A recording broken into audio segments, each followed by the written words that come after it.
There was once a young caterpillar named Mo. Mo had loving parents and siblings and was as happy as can be. He also had a big booming voice and could sing so loud that even the angels up in the sky could hear. His one wish was to show his caterpillar community his voice someday. One day, on his way back from school, after a long day of learning to crawl elegantly, Mo saw a big poster pinned up on a beehive. What that? He stopped to look at what it said and upon reading it started bouncing up and down in excitement. It was a singing competition. Mo could finally show the world his glorious voice. This is my time to shine.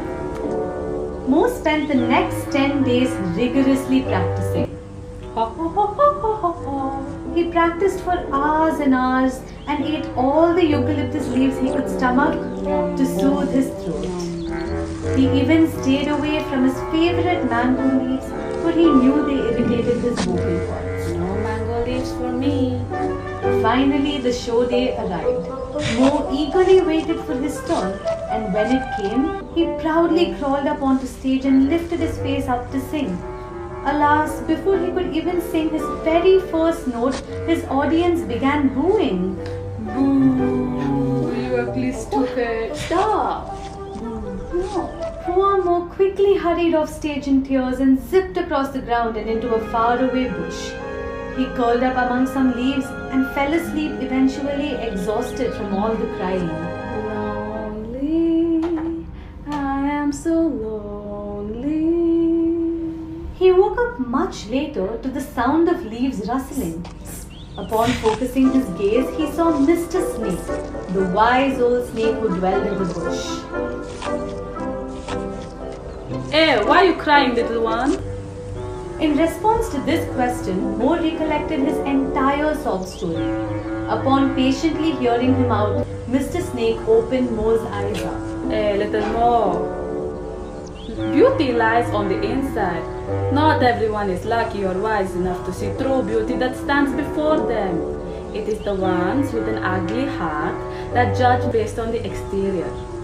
Besides, what may be ugly to one is most certainly beautiful to another. In fact, I strongly believe that there is no such thing as an ugly creature. There are only ugly personalities. Suddenly, things made sense to Mo. He wasn't ugly, he was just different.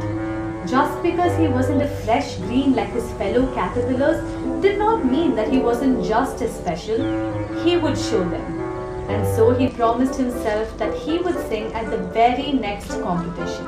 The next competition is mine. A week later, Mo, with his newly strengthened resolve, briskly made his way up on stage at the second edition of the singing competition. The same caterpillars with ugly hearts shouted insults at him from the audience. You stinky caterpillar, you're back. Go away, we don't want to see you. Here you go, Dean. But this time Mo ignored them. He sang with his voice so loud and so booming that the insults were drowned out. There's a light in my heart. I know where I'm going. And as he sang, he heard the audience gasp. Wow. Confused, he looked down at himself and saw the transformation that had occurred.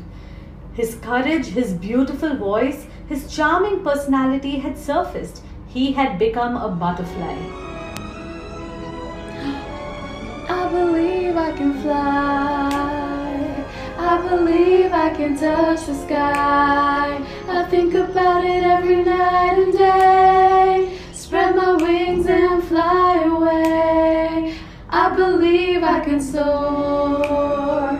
I see me running through that open door. I believe I can fly.